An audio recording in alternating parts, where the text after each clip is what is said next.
स्वास्थ्य ही पूंजी है और जानकारी इसकी कुंजी है। नमस्कार, जोहार। मैं चंदा कुमारी आप सभी दर्शकों का हार्दिक स्वागत करती हूँ स्वास्थ्य चर्चा की नई कड़ी में। जैसा कि हम सभी जानते हैं, हमारा जो स्वास्थ्य है यही हमारी सबसे बड़ी संपत्ति है। लेकिन अफसोस की बात यह है कि इसकी जानकारी होते हुए भी हमें इसका एहसास तब होता है जब हम इसे खो चुके होते हैं। अधिकांश समय इसे खोने के 3 कारण होते हैं: लापरवाही, लाचारी और अज्ञानता। इस कार्यक्रम के ज़रिए हम आपकी उसी अज्ञानता के अंधेरे को दूर कर ज्ञान का दीपक जलाने का प्रयास करते हैं।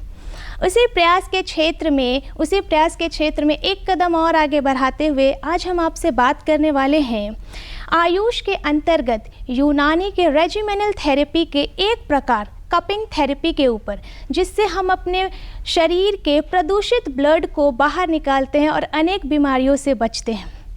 इस बीमारी पर विस्तार से चर्चा करने के लिए हमारे साथ स्टूडियो में मौजूद हैं डॉक्टर मोहम्मद नाज़ीर आलम, जो कि मेडिकल ऑफिसर हैं चुरचू हज़ारीबाग से। तो सर, हम आपका बहुत बहुत हार्दिक स्वागत करते हैं हमारे इस कार्यक्रम में।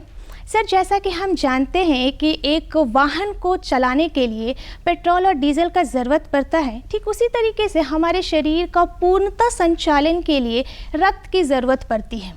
तो सर, हम पहले जानना चाहेंगे कि ये जो रक्त है हमारा, इसका क्या इम्पोर्टेंस है हमारे बॉडी में, क्या महत्वपूर्ण रोल प्ले करता है, ताकि हमारे ये दर्शक जान सके कि इस रक्त को स्वच्छ रखना कितना ज़रूरी है। तो सर, प्लीज़ आप बताएं कि ब्लड की क्या इम्पोर्टेंस है हमारे बॉडी में। जोहार, आदाब दर्शकों। जैसा कि इन्होंने सवाल की है तो मैं ये बताना चाहता हूँ, मैं आयुष चिकित्सक डॉक्टर मोहम्मद नज़ीर आलम, चुरचू हज़ारीबाग से। तो इन्होंने कहा कि ब्लड का क्या फंक्शन है हमारी बॉडी में। ब्लड का बहुत सारे वर्क हैं, बहुत सारे काम हैं। सबसे पहले ये जानकारी कि हमारा जिस्म में जो ऑक्सीजन को प्रमोट्स करने के लिए ये ब्लड का होना बहुत लाजमी है, अनिवार्य है। ऑक्सीजन को हम इनटेक करते हैं और कार्बन डाइऑक्साइड को गेट ट्रीट करते हैं, इसमें ब्लड का एक अहम रोल है। साथ ही साथ बॉडी टेम्परेचर को रेगुलेट करने में ब्लड का एक अहम रोल है। साथ ही साथ हमारे गैसियस एक्सचेंज में और हमारे स्किन को लश्चर बनाने में ब्लड का एक खास रोल है। और एक्सक्रेशन सिस्टम में, रिस्पिरेटरी सिस्टम में, डाइजेस्टिव सिस्टम में ब्लड का एक अच्छा खास रोल है। जी सर, जैसा कि हमारे ब्लड जो है हमारे इतना ज़्यादा इम्पॉर्टेंट है, ये हमारे बॉडी में ऑक्सीजन को ट्रांसपोर्ट करता है, साथ ही कार्बन डाइऑक्साइड को, जो कि हमारे बॉडी के लिए सेहतमंद नहीं है, उसको बाहर निकालता है। तो ये बात बहुत जाहिर सी है कि अगर हमारा रक्त जो है अगर वो स्वच्छ ना हो, प्योर ना हो, तो ये बहुत सारी बीमारियों का घर बन सकता है। तो सर, जैसा कि आज हम बात करने वाले हैं कपिंग थेरेपी के ऊपर, जो कि एक हमारे जो इम्प्योर ब्लड है उसको बाहर निकालता है। तो सर, हम चाहेंगे कि आप हमारे दर्शकों को पहले बताएं कि कपिंग थेरेपी क्या होती है। कपिंग थेरेपी ये आयुष पद्धति में यूनानी पद्धति का रेजिमेनल का एक अहम हिस्सा है कपिंग थेरेपी। और ये कोई नई चीज़ नहीं है, एंशिएंट टाइम से, पुराने ज़माने से ये चलते आ रहा है। तो इसके 3 किस्में हमको लोग कहते हैं। इसको कहते हैं fire cupping therapy, dry cupping therapy और उसके बाद वेट कपिंग थेरेपी। लेकिन हमारे देश में, हमारे मुल्क में, भारत में जो फेम और मकबूलियत हासिल है वो वेट कपिंग थेरेपी का है। तो हम ब्लड खून, जो जिस्म के अंदर में जो गंदे खून होते हैं, डिटॉक्सिफाइड ब्लड को एक्सक्रीट कराते हैं। उसके एवैक्यूएशन में 3 प्रोसेस होते हैं। एक प्रोसेस होता है कि स्किन का जो सबक्यूटेनियस पार्ट से जो हम ब्लड को सक करते हैं या निकालते हैं, वो कपिंग के माध्यम से। दूसरा होता है कि थोड़ा डीप जब हम जाएंगे तो डीप में लीचिंग थेरेपी, जैसे वेरिकोस वेन वगैरह में इसका एक अच्छा सा रोल होता है। और उसके बाद मोस्ट प्रोबेबली एरिया में और ज़्यादा अगर हम जाएंगे तो वेनिकेशन वगैरह, उसको नर्स ये कहते हैं हम लोग, वैक्सीनेशन को उसको करके आउटपुट करते हैं, ताकि अंदर से जो गैंग्रीन या नेक्रोसिस जैसी या वेरिकोस जैसे उस इलाज से बहुत लोगों को कल्याण होता है। जी, तो सर, जैसा कि आपने बताया कि ये एक ऐसी थेरेपी है जिसमें कि हम कप लगा के और बॉडी से जो हमारा इम्प्योर ब्लड है उसको हम सक आउट करते हैं। तो सर, ये जो कप होता है जो हम अपने बॉडी पे लगाया जाता है पेशेंट के, सर वो कप किन चीज़ों से बना होता है? हाँ, ये आपका बहुत अच्छा सवाल है। ये 3-4 चीज़ों से, बस सिलिकॉन का बना होता है, ग्लास का बना होता है। लेकिन ये जो आप इसको देख रहे हैं, ये जो फाइबर का बना हुआ है, ये फाइबर का बना हुआ, और इसको लोकेशन के हिसाब से हम लोग उसको हिजामा करते हैं। जी सर, जैसे कि ये जो हमारी थेरेपी है ये यूनानी के अंतर्गत है, तो ये बहुत जाहिर सी बात है कि बहुत प्राचीन समय से चलते आ रही एक थेरेपी है। तो सर हम चाहेंगे कि पहले आप हमें ये बताएं कि प्राचीन समय में इस थेरेपी को किस प्रकार किया जाता था? बहुत अच्छा सवाल है। 5000 ईस्वी ईसा मसीह पूर्व से ये कल्चर या ट्रेडिशन चलते आ रहा है। उस ज़माने में इसको हम लोग सींग ही, हिरन के सींग से उसमें जो कैनाल होता था तो उस जगह वो परफोरेशन करके मुंह से वो शक किया जाता था जी। और फिर बांस लगाना भी कहते हैं। बांस में जो फोरामेन टाइप का जो कैनाल टाइप का वैक्यूम से उसको मुंह से टानते थे। और फिर जैसे जैसे ये इस एडवांस होता चला गया, आयुष एडवांस हुआ, तो फिर इसको नश्तर कहते हैं, यानी इंसिजन 12 या 15 नंबर का ब्लेड होता है। इस वैक्यूम को लेते हैं इस तरह से और उस लोकेशन में, उस एरिया में यहाँ से वैक्यूम बनाते हैं एयर में, तो एक स्किन जो है ऊपर की तरफ आता है और 5 से 10 मिनट तक छोड़ देते हैं। फिर उसी पेरीफेरी एरिया में, इसी एरिया में इसको निकाल कर फिर एयर को निकाल लेते हैं और 12 से 15 नंबर का एक ब्लेड होता है, उसको माइल्डली सक्शन करते हैं, ऐसे ऐसे ऐसे करते हैं। फिर वैक्यूम लगा के उसी एरिया में जहाँ तक ये लगाया था उसमें ये करते, तो जितना भी गंदे खून है, डिटॉक्स ब्लड, इसमें एक्यूमुलेशन यानी जमा हो जाता है। और जब जमा हो जाता है तो एक 5 से 7 मिनट के अंदर में क्लॉटिंग होता है। जितने भी गंदे खून है उस कप के अंदर में आते हैं, तो उसको टेक्निकली हवा उसको एयर निकाल कर फिर बेटाडीन से वॉश करके कॉटन से उसको हम निकाल लेते हैं। सर जैसे कि ये जो थेरेपी है ये मतलब एंशिएंट टाइम से चलते रहा, तो ऑब्वियस सी बात है जैसे जैसे समय बदला तो बहुत सारे अलग अलग जगह पे इसका प्रचलन शुरू हो गया, तो क्या इसे अलग अलग नामों से भी जाना जाता है? बहुत अच्छा सवाल है। बिल्कुल, हमें अरबिक में, अरब कंट्री में जाएंगे तो इसको हम लोग हिजामा कहते हैं। जी। हमारे भारत में संस्कृत और हिंदी का जो प्रचलन रहा, इसको रक्त मोचन कहा जाता है। जी। और इसी को फिर इंग्लिश में या चाइना में इसको कपिंग कहते हैं। जी। तो पुराने ज़माने में हम जैसे कहा कि पचना लगवाना भी कहता था, लीचिंग लगवाना कहता था और बांस के या सिंघी लगवाना का। लेकिन आज जो मकबूलियत है, हमने पहले भी कहा, वो कपिंग थेरेपी का रिवाज बड़े बड़े हॉस्पिटलों में, जहाँ मॉडर्न मेडिसिन जहाँ इलाज करते हैं, जहाँ नमनेस या नर्वाइन वीकनेस या जॉइंट पेन या एंजाइटी, डिप्रेशन, एक्नी, पिंपल, या बहुत सारे जगहों में ये एक फेम माने कल्चर बन चुका है जी। ये कपिंग थेरेपी जी। सर जैसे कि आपने बताया कि मतलब इसके अलग अलग नाम भी हैं, तो क्या इसके और भी प्रकार भी हैं? हाँ बिल्कुल। कपिंग थेरेपी के अमूमन प्रायः 3 प्रकार होते हैं। एक हम कहते हैं फायर थेरेपी, जिसको यूनानी तिब में कपिंग एनारिया कहते हैं, हिजामा एनारिया। और दूसरा कहते हैं ड्राई कपिंग। और तीसरा जो हम आपके सामने ये पंपिंग मशीन और ये हमने सामान दिखाया, इसको वेट मशीन कहते हैं जी। तो सर ये वेट थेरेपी है। तो सर मतलब जैसे कि अलग अलग ये थेरेपी जो अलग अलग प्रकार के हैं, तो क्या ये अलग अलग बीमारियों के लिए बहुत ज़्यादा मतलब स्पेसिफिकली कोई बीमारी के लिए कुछ ज़्यादा इफ़ेक्टिव हो सकते हैं? तो सर अगर फायर थेरेपी की बात की जाए तो ये फायर थेरेपी किस चीज़ में ज़्यादा इफेक्टिव है? फायर थेरेपी वो सर्वाइकल स्पॉन्डिलाइटिस या लंबर स्पॉन्डिलाइटिस है ना, या फिर उसके बाद फ्रोजन सोल्जर में इसका फायर कपिंग का एक अच्छा रोल है, बहुत अच्छा रोल है जी। तो सर यानी कि अगर बात, जैसा आपने कहा कि ये जो शोल्डर वगैरह जो पेन होता है उसमें फायर थेरेपी बहुत ज़्यादा इफेक्टिव है, तो सर अगर जैसा कि माने कि अभी विश्व भर में करीबन 30% से भी ज़्यादा लोग जो हैं ये लोअर बैक पेन, ये सब क्रोनिक पेन से बहुत ज़्यादा ये हो चुके, अफेक्टेड हो चुके हैं, तो क्या फायर थेरेपी उनके लिए इफेक्टिव होगा? ऑब्वियसली इफेक्टिव है, लेकिन अभी जो उसमें थोड़ा मतलब जो फायर में जो आग का कंसेप्ट है तो उसमें थोड़ा एक रिस्की है। लेकिन इसमें जो है ये सेफ जोन में अभी जो पूरा मकबूलियत हासिल हुई वो वेट कपिंग पूरे विश्व में, पूरी दुनिया में इसका प्रचलन रिवाज हो गया। आज बड़े बड़े एक्टर या एक्ट्रेस या जो भी हाई प्रोफाइल के लोग इसके बारे में जानते हैं, प्रायः यही कपिंग थेरेपी यानी वेट कपिंग थेरेपी करवाते हैं जी। सर जैसा कि एक डायबिटीज़ नामक एक बीमारी है जो कि ब्लड के ही इम्प्रॉपर फंक्शन की वजह से होता है। सर अगर माना जाए तो जो हमारा भारत है वो वर्ल्ड में कैपिटल माना जाता है डायबिटीज़ के टर्म्स में, और अभी करीबन 35 मिलियन से भी ज़्यादा लोग जो हैं वो डायबिटीज़ से अफेक्टेड है, और आने वाले समय में ये 100 मिलियन से भी ज़्यादा होने वाली है। तो सर क्या इस थेरेपी के ज़रिए हम डायबिटीज़ को भी कंट्रोल कर सकते हैं? डायबिटीज़ एक तरह का तो कंट्रोल नहीं, लेकिन उसके होने वाले जो दूसरे असरात हैं, यानी मल्टीपल जॉइंट पेन या नसों में दर्द या झिनझिनाहट, तो उसको हम चूँकि नश्तर या इंसिजन नहीं लगा सकते, नहीं तो अगर वो जख्म बन जाएंगे, इन्फेक्शन हो जाए तो डायबिटीज़ पेशेंट को हीलिंग करने में दुश्वारी समस्या उत्पन्न हो सकती है। तो वेट जो कपिंग होता है उसमें हम लोग यूनानी मेडिसिन में 2 तेल का इस्तेमाल करते हैं। उस फेमस जो हमदर्द बनाती है उसका नाम है रोगने बाबूना, रोगने गुल। उस तेल को वहाँ पे कप लगा के ड्राई कप्स को मूवमेंट कराते हैं ताकि नर्व जो है और वेसल्स उसमें एक मतलब एक हरकत पैदा होती है, स्टिमुलेशन होता है। तो उसके अंदर जो एक लेथर्जिक या वीकनेस या कमज़ोरी तो उसको एक्टिव करता है। जी सर, बात तो हो गई फायर थेरेपी के ऊपर भी और ड्राई थेरेपी के ऊपर भी। हम चाहेंगे आप थोड़ा वेट थेरेपी का भी प्रोसीजर जो है वो हमारे दर्शकों को बताएं, क्योंकि सबसे ज़्यादा अगर सक्सेसफुल माना जाए तो वो वेट कपिंग थेरेपी है। तो वो हमारे दर्शकों को पता होना चाहिए कि वो थेरेपी किस तरीके से काम करती है। बहुत अच्छी बात है। वेट थेरेपी का हम थोड़ा एक प्रोसीडर बताते हैं।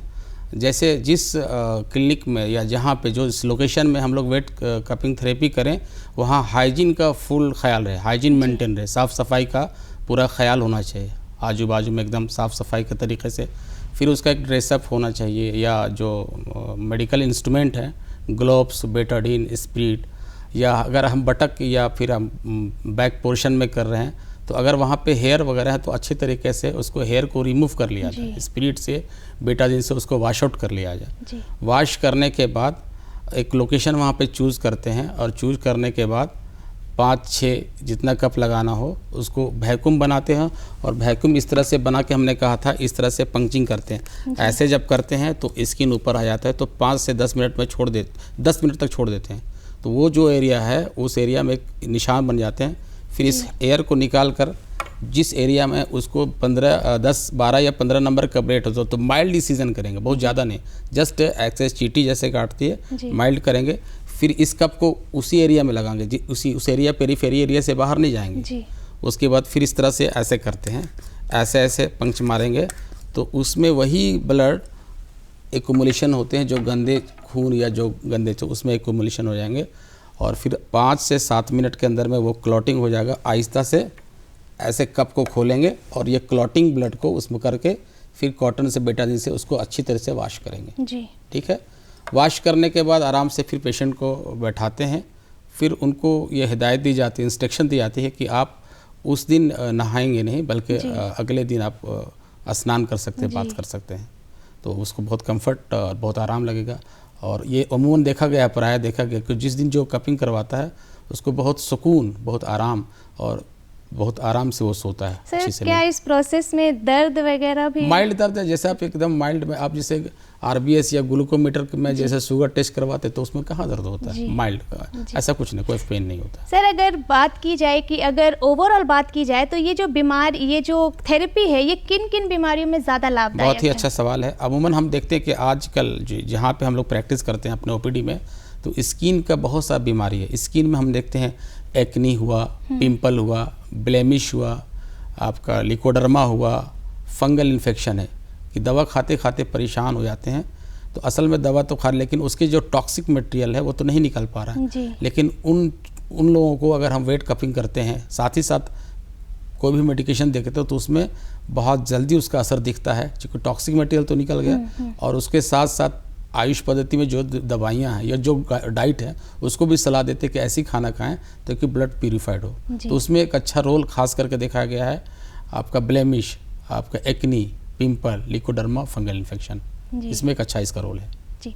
सर जैसा कि बहुत सारी ऐसी बीमारियां होती है जो कि हमारे बॉडी में जेनेटिकली या फिर कोई क्रोनिक जो बीमारी हमारे अंदर जो घरी हुई रहती है, तो सर क्या ये थेरेपी ऐसा है कि मतलब अगर किन्हीं लोगों को कुछ अगर बीमारी पहले से हो रखी है जो कि काफ़ी क्रोनिक हो या जेनेटिक हो तो उस केस में नहीं किया जाए, ऐसा कुछ अगर रेस्ट्रिक्शन कोई बीमारी? ऑब्वियसली इसमें कुछ बीमारियों में हम रिस्ट्रिक्शन है। अगर कोई पेशेंट इस्केमिक हार्ट डिजीज से परेशान हो या कोई पेशेंट हार्ट का पेशेंट हो और ब्लड थिनर दवा खाया जाता हो, यानी खून को पतला करने वाली हमारे यहाँ मॉडर्न मेडिसिन में इकोस्प्रिन टैबलेट वगैरह आती है, या कोई पेशेंट एपिलेप्सी जिसे हम मुर्गी कहते हैं, या बहुत ओल्ड एज वाले बूढ़े हों, या जिसको हेमोग्लोबिन यानी एनीमिया, सीवियर एनीमिया हो या 10 ग्राम परसेंटेज से कम हो, तो इन सूरतों में आप ये कपिंग थेरेपी नहीं कर सकते। और 12-13 साल के ऊपर यानी 12 साल से बच्चों को भी हम नहीं करना चाहें। साथ ही साथ डिहाइड्रेट पेशेंट, यानी उसको लूज मोशन या उस डिहाइड्रेशन या हाइपोटेंशन है, अगर ब्लड प्रेशर लो है, डिहाइड्रेट, उस पेशेंट को उसका एहतियात बरतना होगा, उन लोगों को ना करना ही भला है, बेहतर है। जी सर, जैसा कि आपने बोला कि ये कुछ जो है रेस्ट्रिक्शन वगैरह है इस बीमारी में कुछ भी, तो सर साथ ही क्या होता है कि कुछ कुछ ऐसी बीमारियां होती है जो मौसमी होती है, यानी कि मौसम चेंज होता है और बीमारियां आ जाती हैं।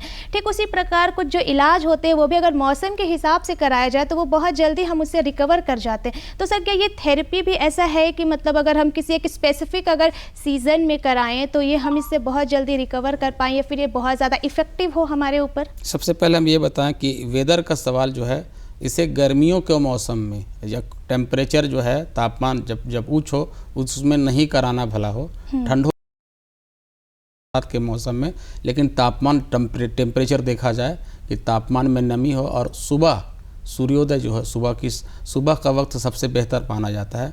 लेकिन गर्मियों के मौसम में और जब तापमान ज़्यादा हो उस वक्त ना कराना बेहतर है। जी सर, साथ ही अगर मतलब अगर बात की जाए जैसे कि अगर कुछ एजेस, जैसे सर अगर बूढ़े लोगों पे भी ये हो सकता है क्या? नहीं, हम तो 3-4 चीज़ों के लिए हमने प्रिकॉशन कहा बल्कि नहीं कराना है। और सर गर्भवती माँ? गर्भवती भी नहीं करा सकते हैं। जी नहीं करा सकते। तो सर मतलब ये किन किन हिस्सों पे कराया जा सकता है? क्योंकि जैसे कि ये कपिंग थेरेपी हमारे एक शरीर पे कप लगाया जाएगा तो सारे ऑर्गन तो कंफर्ट नहीं हो सकते हैं इसके लिए, क्योंकि बहुत सारे ऑर्गन सेंसिटिव होते हैं। तो किन किन ऑर्गनों पे इसको हम लगा के और अपना ब्लड जो है वो प्योर कर सकते हैं? इसमें हम जो लोअर एक्सट्रीमिटी जो होते हैं, है ना, लोअर एक्सट्रीमिटी जो हम लोग के थाई का जो पोस्टीरियर पार्ट होता है या पूरा लोअर एक्सट्रीमिटीज़ में, वो हम पैरों में करते हैं। साथ साथ में बैक में, बटक में और स्कैपुला के जो लोकेशन हम लोग एक अंदाज से देख लेते हैं एनाटॉमिकली, तो बैक पोर्शन में करते हैं। साथ साथ स्काल्प, लेकिन स्काल्प में पहले यानी खोपड़ी में करने से पहले उसका हेयर रिमूव करके अच्छी तरीके से कर सकते हैं। और म्यूकस पार्ट में अगर ये एरिया में कराना उचित नहीं है। फेशियल वगैरह में करते हैं लेकिन उसको बहुत प्रिकॉशन से छोटे छोटे कप लगाए जाते हैं और उसके निडल भी अलग से आते हैं जी। तो उस जगह पे ना करा जाए जहाँ पे ब्लीडिंग बहुत हो, जहाँ हम उसको रोक नहीं पाए। साथ ही साथ एक बीमारी है जिस बीमारी का नाम हीमोफिलिया है। उस बीमारी में अगर कहीं कोई कट कर दे तो उसमें ब्लड नहीं रुकता, तो उस सूरत में भी मेडिकल हिस्ट्री अच्छी तरीके से जान लें, पूरा पेशेंट से पास हिस्ट्री का पूरा ये हिस्ट्री ले लें, उसके बाद ही स्टार्ट किया जाए। जी सर, जैसा कि क्या होता है कि हम लोग का बहुत ये हो जाता है बहुत बार कि जो कोई बीमारी जो होती है काफ़ी ज़्यादा अगर हम इलाज करवाते हैं तो उसके बाद बहुत सारे साइड इफ़ेक्ट्स हमारे बॉडी में देखने को मिल जाते हैं अगर हम कोई चीज़ कंज्यूम करते हैं या कोई इलाज करवाते हैं। तो सर क्या ये थेरेपी करवाने के बाद भी हमें अपने बॉडी पे कोई साइड इफ़ेक्ट्स मिल सकता है? साइड इफ़ेक्ट तो मेरे ख्याल से नहीं, लेकिन जिस डिजीज़ में प्रिकॉशन लेना है, अगर वो प्रिकॉशन आप लेते तो अभी तक तो उससे कोई साइड इफेक्ट नहीं। लेकिन जिन पेशेंटों को देना है, जिनको नहीं देना, इनकी जानकारी आपको अच्छी तरह से पेशेंटों से या पेशेंट पार्टी से हिस्ट्री ले लेनी पड़ेगी, तो कोई ऐसा साइड इफेक्ट जी। तो सर मतलब कई बार होता है कि जैसे कि अगर हम कोई ऑपरेशन वगैरह कराने जाते हैं या फिर कोई भी सर्जरी कराने जाते हैं तो बहुत सारे टेस्ट करवाने पड़ते हैं हमें। तो सर क्या ये थेरेपी कराने से पहले भी हमें बहुत सारे कुछ टेस्ट वगैरह करवाने पड़ते हैं अपने? ऑब्वियसली बिल्कुल टेस्ट कराना उचित है। हमारे यहाँ जो टेस्ट होते हैं, पहले हम पेशेंट देखेंगे एनीमिक है या नॉन एनीमिक है, यानी हेमोग्लोबिन के टेस्ट कराएंगे। साथ में मेडिकल पैथोलॉजिकल एग्जामिनेशन में BT-CT का टेस्ट करवाते हैं, ब्लीडिंग टाइम, क्लॉटिंग टाइम जी। फिर अगर ESR वगैरह भी देखते हैं कि कोई इन्फेक्शन वगैरह ना हो, तो इस टेस्ट का कराना लाजमी है। और एक बात और कहेंगे पैथोलॉजिकल एग्जामिनेशन से कि हेमोग्लोबिन अगर 10 से नीचे रहे तो उसमें रिस्क नहीं लेना है बल्कि नहीं करना है जी। सर ये थेरेपी मतलब ऐसा है क्या वर्ष में कितने बार करा सकते हैं, नहीं करा सकते, ऐसा भी कुछ रेस्ट्रिक्शन है? हेल्दी पेशेंट आप हैं, एडल्ट हैं और ठीक ठाक मतलब आपका फिजिकल लाइफ चल रहा है तो साल में तो 2 बार कराने में कोई हर्ज नहीं जी। लेकिन प्रिकॉशन में लेके जो हमने टेस्ट कहा था जी उसका लेते हुए जी। सर अगर इन केस मान लीजिए जैसे कि आपने बोला कि इस थेरेपी से हमारे स्किन का जो उस पर लश्यर आता है, ग्लोनेस आता है, एंकिन पिंपल्स वगैरह सब क्योर होते हैं, तो बहुत बार ऐसा होता है कि एक अच्छी त्वचा के चाहत में लोग जो है वो थोड़ा सा बहक जाते हैं और थोड़ा ज़्यादा करा लेते हैं। तो सर क्या उससे कुछ नुकसान हो सकता है? कुछ भी नुकसान नहीं होता, लेकिन एक चीज़ है कि एक तरह का एक मैनेजमेंट है, इलाज-ए तदबीर जैसे हमें रीजमिनल थेरेपी, तो इसका एक मैनेजमेंट है, लेकिन उसके साथ में आहार विहार मतलब जो डाइट वगैरह का एक अहम रोल है कि किस तरह का खाना खा रहे हैं, किस तरह का लाइफ स्टाइल जी रहे हैं, इसका भी ख्याल रखना पड़ेगा आपको। जी। तो सर मतलब एक और बात सर कि जैसे कि अगर ये थेरेपी कराने के बाद, जैसे कि आपने बोला कि चेहरे पर से पिंपल्स और फिर त्वचा में जो भी ब्लेमिश वगैरह जो भी हो वो सब क्योर हो जाते हैं, तो सर क्या ये परमानेंट रिजल्ट देते हैं या फिर बार बार कराना पड़ता है इसे? हमने कहा कि जब जितना बार अगर साल में 2 बार कराते हैं तो आपके अंदर जो एक मैलेज या लेथर्जिक या हरासमेंट या थक जाना, तो आपका इम्यूनिटी पावर यानी प्रतिरोध क्षमता में मतलब एक अंदर से मतलब ताजगी आएगी, कुव्वत आएगी। तो कराने में 1 साल में 2 बार कराने में कोई साइड इफ़ेक्ट नहीं और हमेशा परमानेंट सोल्यूशन होता है। अच्छा सर, मतलब कि अगर किसी को बहुत ज़्यादा त्वचा की प्रॉब्लम हो सर, क्योंकि आजकल अगर देखा जाए तो स्किन डिजीज़ जो है वो एक ऐसा डिजीज़ है कि अगर इसको एलोपैथी में जाए तो बहुत सी दवाइयाँ जो होती है वो सूट करती हैं, नहीं करती हैं, और अलग अलग स्किन के ऊपर वो काफ़ी ज़्यादा डिपेंड करती हैं, क्योंकि जिनका जैसा स्किन है उस हिसाब से। तो अगर ये जो थेरेपी है ये सारे लोगों के लिए, जिनका सेंसिटिव स्किन हो या फिर ड्राई स्किन हो, वो सबके लिए एक परमानेंट सोल्यूशन है ऑब्वियसली। लेकिन डाइट उसके लिए ज़रूरी है, और आयुष की 2 दवाइयाँ हैं, चाहे वो आयुर्वेदिक हो, यूनानी हो, होम्यो, अगर उसको लेते रहें। डाइट क्या एक तरह की दवाई गज़ाई है, यानी गज़ाई दवाई है, इसको यूनानी में कहते हैं कि बहुत सारा जो है आपका फल फ्रूट में या बहुत सारे भेज में वो एक तरह का ट्रीटमेंट काम करता है। जैसे नीम वगैरह या बहुत से मेडिसिन, करेला है, एलोवेरा है, आंवला है, उसका अगर रोज़मर्रा इस्तेमाल करते हैं तो रिकरेंट ये बीमारी होने का कोई सवाल ही नहीं पैदा होता। जी सर, जैसा कि आप बार बार बोल रहे डाइट, तो सर हम चाहेंगे कि आप बताएं कि एक प्योर ब्लड रखने के लिए किस तरीके से जो हमारा जो रक्त है वो स्वच्छ रहे, उसके लिए क्या प्रॉपर डाइट हो सकता है? प्रॉपर डाइट के लिए हम यूनानी पद्धति से जो हमारी जानकारी है उसमें नीम हुआ, आपके हमारे यहाँ अर्कमुंडी हुआ, शरबत उनाब आती है, ये मेडिसिन बता रहा हूँ, लेकिन एलोवेरा, आंवला, करेला, पपीता, एप्पल, ये सब आप अगर इनटेक रोज़मर्रा माने अपने जीवन यापन में डेली इसका प्रयोग और इस्तेमाल करते हैं तो आपका मतलब ब्लड वगैरह शुद्ध रहेगा। फिर पानी का इनटेक ठीक ठाक से लेना, सुबह से शाम से लाइफ स्टाइल अच्छा तरीके से ज़िंदगी गुजारना। सर साथ ही जैसे आहार तो ज़रूरी है, लेकिन साथ ही सर अगर एक प्रॉपर हमारा जो एक्सरसाइज रहे, योगा रहे, वो रहे तो हमारा जो ब्लड सर्कुलेशन रहता है वो काफ़ी ज़्यादा अच्छा रहता है और इफ़ेक्टिव रहता है। तो सर ऐसे कुछ अगर योगा या फिर कुछ हो जिसकी वजह से अगर हमारा जो रक्त संचारण है या हमारा ब्लड सर्कुलेशन है वो इफ़ेक्टिव रहे, ऐसा कुछ आयुष पद्धति में जो आयुष 5 वर्डों से बना है उसी का पार्ट ये बता रहा हूँ, आयुर्वेदा, योगा, यूनानी, सिद्ध, होम्योपैथ। तो इंसान अगर डेली उसको योगा में बहुत सा है, कपाल भारती है, अश्वनी मुद्रा है, अलोम विलोम है, अगर एक्सरसाइज करे अच्छी तरीके से, लाइफ स्टाइल अगर अपने जीवन यापन करे तो उसको कोई दवा की ज़रूरत ही नहीं पड़ेगी, और इसको वो ज़िंदगी में एक अच्छी ज़िंदगी, एक सेहतमंद ज़िंदगी, एक कल्याण वाली ज़िंदगी बिता सकते हैं, है ना। उसका एक अच्छा जैसे कि आप इस थेरेपी को करते हैं, बहुत सारे पेशेंट पे कर चुके हैं, तो सर क्या आपके पास कुछ ऐसा कोई एक ऐसा सक्सेसफुल केस जिसमें कि आपको मतलब वहाँ पे पेशेंट को आपको बहुत ज़्यादा सर, क्योंकि बहुत बार ऐसा होता है कि जो हमारा आयुष है लोग उस पर बहुत जल्दी ट्रस्ट नहीं कर पाते हैं, ये बहुत बड़ा इशू रह चुका है, क्योंकि एक मेन बात है लोग सोचते हैं कि ये बहुत जल्दी इसमें रिजल्ट नहीं मिलता है या फिर बहुत सारे ऐसा चीज़ है। तो सर मतलब अगर ऐसा कुछ केस हो जिसमें कि आपको लोगों को मोटिवेट करना हो, तो सर उस तरीके से कोई केस अगर हो तो आप बताएं हमारे दर्शकों को। इसमें ज़्यादा नहीं हम करना चाहें। मेरे ससुर साहब जो वो टिस्को में जॉब करते थे 3-4 साल पहले, तो उनका बैक पोर्शन में लाइपोमा हो गया था, सिस्ट हो गया था, और उन्होंने टाटा में सर्जन से अपॉइंटमेंट लिया था। उसके बाद भी कर सकते, आप क्वारी भी कर सकते हैं। तो फिर मेरी वाइफ भी इसमें काफ़ी expert, she is not doctor, लेकिन ओरिएंटेशन है, वो हजामा जानती हैं, ट्रेनिंग पाई हुई। तो उन्होंने किया, तो बहुत हैरत अंगेज की बात है कि 15 से 20 दिन में वेट किया तो वो जो मल्टीपल सिस्ट था, बड़ा सा बटक के ऊपर पोर्शन में था, वो सप्रेश कर गया। यही जिंदा मिसाल है, मैंने अपने घर खेला और बहुत सारी जगह में देखा कि सिस्ट हुआ या पे एक्स्ट्रा ग्रोथ हो गया, तो उसके आजू बाजू में करने से वो सप्रेस हुआ। Lots of patient I have seen, मैं देख चुका हूँ। जी सर, जैसे कि विलियम शेक्सपियर ने बहुत अच्छी बात कही है कि हमारा जो शरीर है ये एक बगीचा है, और हमारे जो इच्छाएं हैं, जो हमारा जो खान पान, रहन सहन, ये इससे जुड़ी जो भी इच्छाएं हैं ये हमारी बागवानी है। तो अगर हमारी इच्छाएं अगर सही रहे तो हमारा जो शरीर रहता है वो काफ़ी अच्छा रहता है। तो सर हम चाहेंगे कि अंत में आप हमारे दर्शकों को 2-4 ऐसे सुझाव दें जिनका वो अपनी रोज़ाना ज़िंदगी में, दिनचर्या में उसके ऊपर अमल करके चले, तो वो हर एक बीमारियों से जो भी इस इम्प्योर ब्लड की वजह से होता है उनसे वो दूर रह सके। आज के आधुनिक जीवन में अभी आपने कही कि आयुष पे लोगों का फेथ नहीं है जी। उसमें पूरी दुनिया ग्लोबलाइजेशन में आपने देखा, हमने देखा, पूरे दुनिया ने देखा, और हम लोग हेल्थ सेक्टर में है, गवर्नमेंट सेक्टर में हमने देखा कि आयुष पद्धति पहले से अच्छी थी, अच्छी है, अच्छी रहेगी। और कोरोना में साबित कर दिया पूरी दुनिया को कि आयुष पद्धति से जो भारत में जो शेयर मतलब मरने वालों की जो तादाद थी बहुत कम थी, इसी आयुष पद्धति का देन है।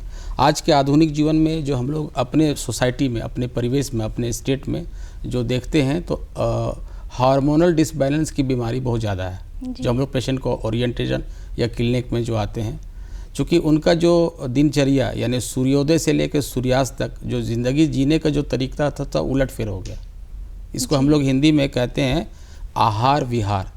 हमारा जो खाने पीने का जो सिस्टम था तो वो असली चीज़ को छोड़ दिया, और विहार मतलब जो हमारा जो रोज़मर्रा का ज़िंदगी जीने का जो तरीका था वो ख़त्म हो गया। तो हम जो क्लिनिकल अंदाज में आजकल जो पेशेंट हमारे पास आते हैं, एंजाइटी, डिप्रेशन, पॉलीआर्थ्राल्जिया, कोलेस्ट्रॉल, उसके बाद स्किन डिजीज़, तो इसको निदान पाने के लिए, कल्याण करने के लिए सबसे पहले आहार का अच्छा से अच्छा इस्तेमाल करना चाहिए। जैसे हमारे रोज़मर्रे के खाने में सेब, या अगर गांव देहात में लोग हैं तो जो फ्रेश वेजिटेबल है उसका इस्तेमाल करें।